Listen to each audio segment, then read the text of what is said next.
presiden, gubernur, bupati, DPR, pejabat, Pak dokter, Pak guru, bu guru semua cinta pada Al-Quran, insya Allah segera merujuk negara yang baldatun, thayyibatun, warabun, ghafur. Barokah Allah akan turun dari langit. Amin ya rabbal alamin. Kita bersyukur pada pagi hari ini kita mendapatkan kesempatan dari Allah. Semua sehat Bapak Ibu? Halo Bapak Ibu yang belakang sehat? Alhamdulillah. Adik-adik bagaimana, sudah move on? Alhamdulillah. Kita semua harus bersyukur pada Allah dalam keadaan apapun.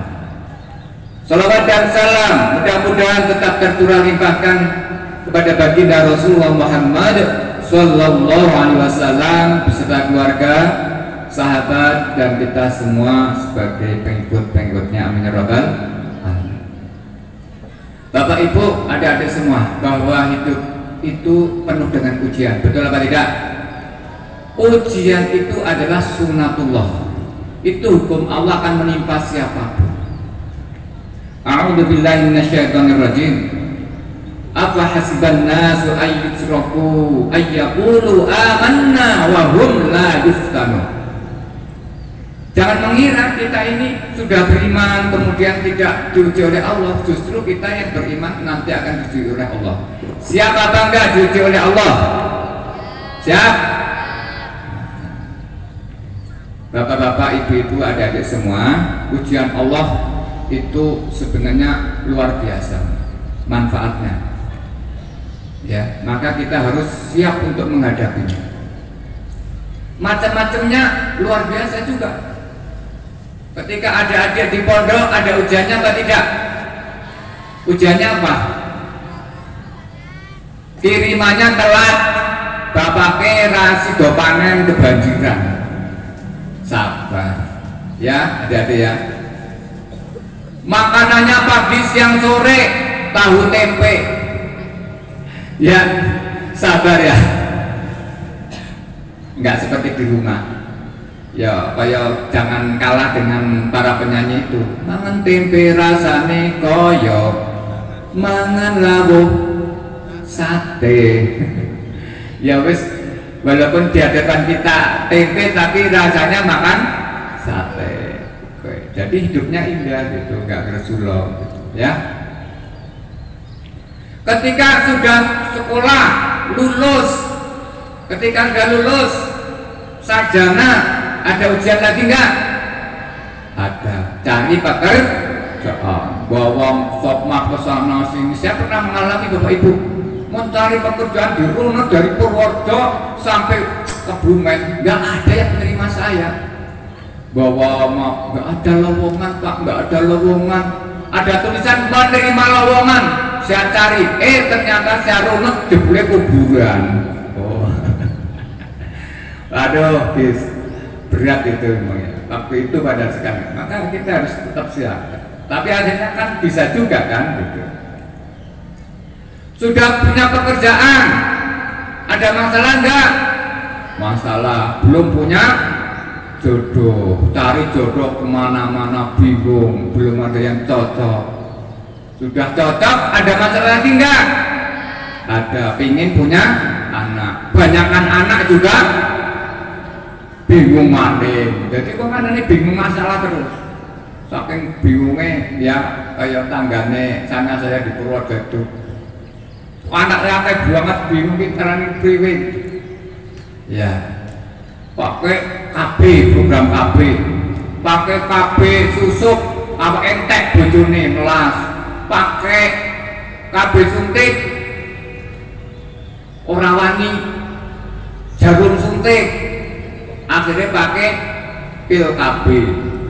Pil KB dilalai wonge kelalenan dalake pil bojone ngamuk nang apa sebabnya PTE padha ora kendhok gara-gara nyucuki pil dari ibu. Pil KB ini diduritake sembarangan akhirnya ditutupi PT, akhirnya PTE ora kendhok. Pesu bapak ada dalam kehidupan itu. Allah sendiri berfirman, a'udzu billahi minasyaitonir rajim. Wa lanabluwannakum bisyai'in minal khawfi wal ju'i wa naqsin minal amwali wal anfusi was samarat wa basyiris sabirin. Allah itu memberikan ujian pada kita semua dengan kekhawatiran. Lagi kekhawatiran yang muncul di antara kita. Termasuk ya, kita khawatir dapat pekerjaan apa tidak. Khawatir ketika mau pensiun ya, seperti saya kan.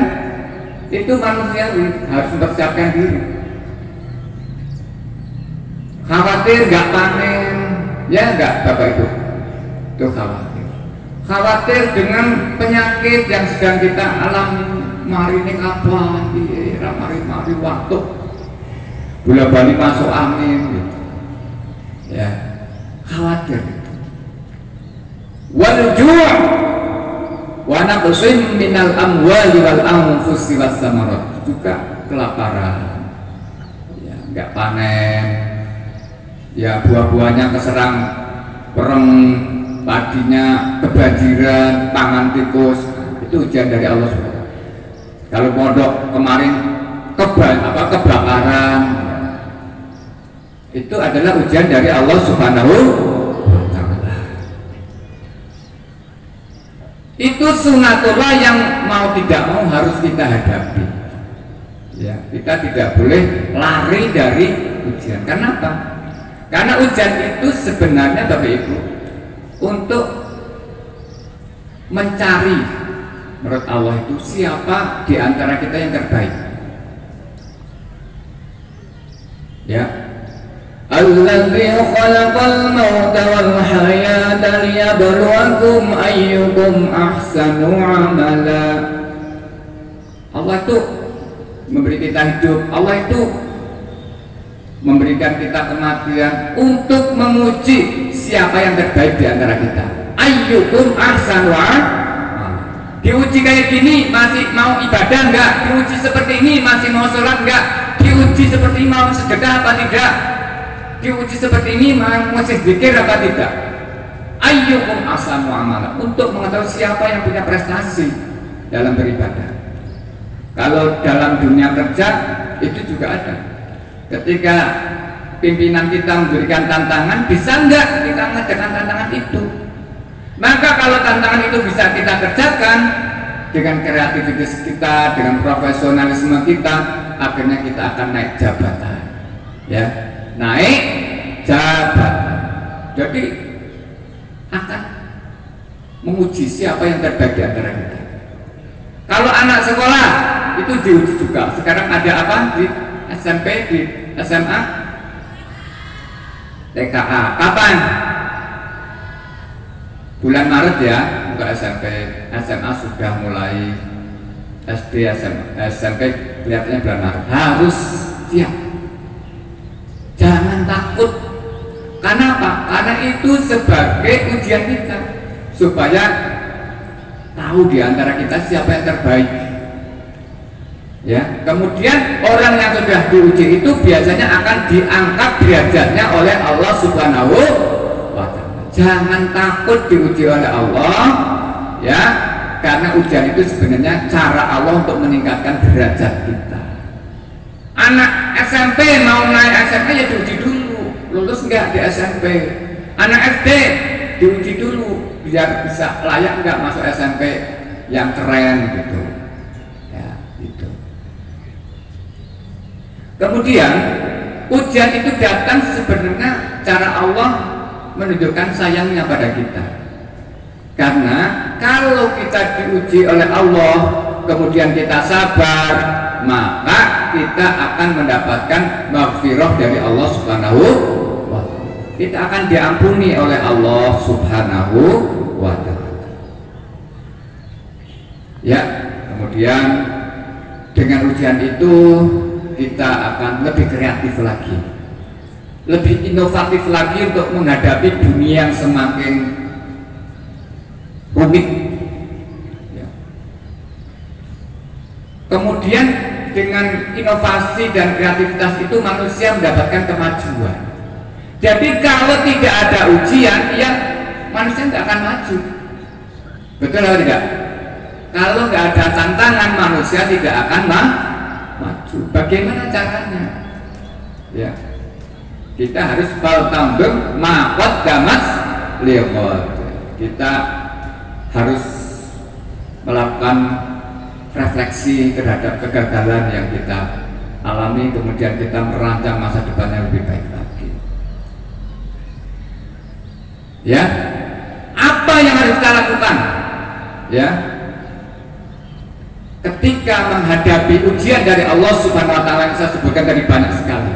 Ini yang penting. Satu, yakini bahwa ujian itu sudah sesuai dengan ukuran kita. Satu, ujian itu sudah sesuai ukuran kemampuan kita. Allah tidak akan memberikan ujian yang di luar ukuran kita. Kok ada orang yang tidak bisa lulus, kenapa? Berarti ada masalah dengan diri kita.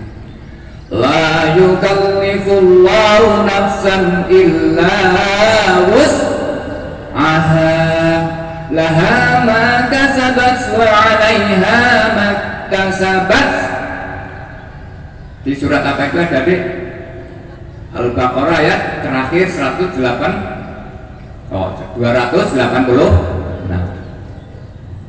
Allah itu tidak akan berikan ujian di luar ukuran kita. Udah, kita yakin aja. Jadi Allah ngasih ujian kayak gini pasti saya kuat. Pasti, insya Allah kuat. Ujian kita kan macam-macam banget, beda-beda ya. Dikira Pak Masrur nggak ada ujian? Ada. Saya nggak ada ujian? Ada. Pak Sentop ada juga. Siapapun orangnya pasti. Tapi yakinilah bahwa ujian itu sudah diukur oleh Allah Subhanahu Wa Taala. Uji pondok Darul kebakar, udah diukur oleh Allah. Di samping untuk refleksi diri kita ya. Tapi saya yakin Darul mampu. Bahkan mungkin dengan ujian ini Darul nanti akan meningkat. Amin ya rabbal. Kebakaran itu menurut saya juga sebagai uji. Siapa di antara kita yang benar-benar teman kita? Betul Bapak Ibu? Orang yang bukan teman kita nggak akan peduli. Bakaran karepmu maju karepmu Darul. Tapi kalau orang itu memperhatikan kita, oh berarti itu memang teman kita. Itu kita nilai. Ya. Saya dan Pak Mastur, Pak Sentop itu selalu memantau siapa yang berkontribusi, siapa yang tidak, siapa yang nengok, siapa yang memberikan sesuatu, siapa yang acuh tak acuh, ya seperti itu. Jadi kita untuk menguji, ya Alhamdulillah sekarang bantuan mengalir tidak hanya dari kalangan Muhammadiyah se-Jawa Tengah, itu memang kompaknya luar biasa, ya. Dari BBM kemarin Lazismu membantu Darul 170 juta. Dari teman-teman NU, wong NU ini nyumbang, wong Muhammadiyah masyarakat nyumbang laku banget ini. Ada yang belum nyumbang. Teman-teman NU kemarin itu ke Darul memberikan sumbangan gitu. Ya, Bapak Ibu yang merasa belum membantu ya nanti bisa ditekan lewat Lazismu. Jangan sampai, karena Darul ini penting Bapak Ibu untuk menyetop kader persyarikatan ke depan. Kalau nggak dari Darul dari mana? Ya kita berharap adik-adik dari Darul nanti menjadi penerus persyarikatan kita. Maka Bapak Ibu tidak hanya berhenti itu, Bapak Ibu yang nanti ada rezeki yang cukup banyak, kita ini sedang mau beli tanah untuk pengembangan Darul di belakang SDNPK. Dananya berapa kan? Pak Mas berapa? 300, sekitar 300 juta.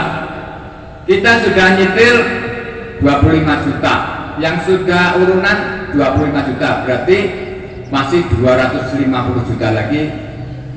Kita akan beli tanah itu. Ya silakan Bapak Ibu yang punya rezeki, tidak harus sekarang, kapan-kapan, ya satu UB-nya 2.500.000. Silakan kalau mau beli satu bin pembebasan tanah di Darulum 2.500.000. Mau beli semeter boleh nggak? Boleh.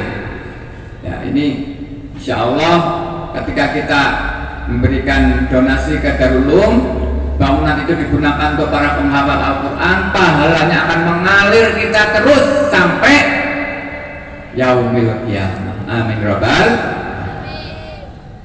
Jadi yang harus kita siapkan apa tadi mintanya? Yakinlah bahwa ujian dari Allah sudah sesuai ukuran kita. 2, kita harus membangun optimis, mindset, pola pikir kita harus optimis. Kalau sekarang istilahnya Pak Menteri Pendidikan itu PPB, pola pikir bertumbuh, bahwa setiap ujian itu pasti akan memberikan dampak positif kepada kita, dan kita harus menyiapkan diri dengan yang lebih baik seperti tadi disampaikan oleh Pak Mas. Isbiru wasabiru warobitu, bersabar dan terus melipatkan kesabaran kesiapsiagaannya itu. Nah, itu. Jadi kita yakin bahwa semua itu akan selesai. Dengan pola pikir untuk positive thinking, kita itu nanti akan seperti pendaki gunung. Siapa yang pernah mendaki gunung? Saya pernah, tapi gunung yang tidak tinggi banget. Teman-teman anak-anak muda kelihatannya banyak yang senang naik gunung. Saya lihat itu pendaki gunung itu punya mental yang luar biasa. Bagaimana mental climber, mental pendaki gunung itu, mental pemenang. Satu, dia ini mempersiapkan diri dengan sebaik-baiknya. Dia bawa persiapan makan, bawa ransel, bawa tempat berteduh, bawa alat-alat untuk safety dan seterusnya, jaket, tudung, sal dan sebagainya. Karena di sana akan menghadapi tantangannya luar biasa di puncak. Bahkan membaca, kalau kita orang Islam itu membaca perlindungan diri ya dengan zikir-zikir. Persiapannya mantap gitu. Itu mental climber, mental pemenang. Kemudian dia tidak akan menyerah ketika menghadapi tantangan alam yang dahsyat. Ketika ada badai angin, dia akan pasang jaket ya. Dia akan pasang tenda dan seterusnya untuk bertahan, tidak melanjutkan dulu perjalanan supaya dia aman. Jadi orang yang mental climber itu kadang-kadang harus berhenti, tapi berhentinya itu tidak menyerah. Berhentinya itu untuk mengumpulkan energi supaya nanti jalannya lebih bagus lagi. Ibarat mau lompat itu ya, lompat tarik. Orang-orang bisa lompat tarik itu harus mundur dulu, ancang-ancang dulu, lari baru melompat. Itu mental climber. Jadi tidak cepat menyerah. Bagaimana untuk mengatasi hipoterm, cuaca yang sangat dingin? Ini kalau mentalnya nggak kuat, itu bisa halusinasi, Bapak Ibu. Orang yang nggak mental kuatnya jangan coba naik-naik gunung. Nanti sana jadi membebani temannya. Karena di sana ada hipoterm, udara dingin yang membuat kita itu kalau nggak bisa kontrol jadi halusinasi, melihat hal-hal yang aneh. Ya ada seperti jin-jin, ya kan, kemudian ada apa, pokoknya hal yang menakutkan lah. Ya, itu namanya halusinasi karena hipoterm. Jadi seorang climber itu mentalnya harus kuat. Kalau ingin sukses, jadilah seperti pendaki itu, ya, tidak cepat menyerah dengan persiapan yang sungguh-sungguh. Kemudian yang pertama tadi apa, adik-adik supaya kuat menghadapi ujian? Satu, tadi apa? yakin bahwa ujian itu sudah diukur oleh Allah Subhanahu wa Ta'ala. 2, dengan mindset yang positif, ya. Yang ketiga dengan sabar. Wasta'inu bis sabri was shalah. Ya, ketika mendapat ujian itu kita harus sabar. Sabar itu apa, Adik?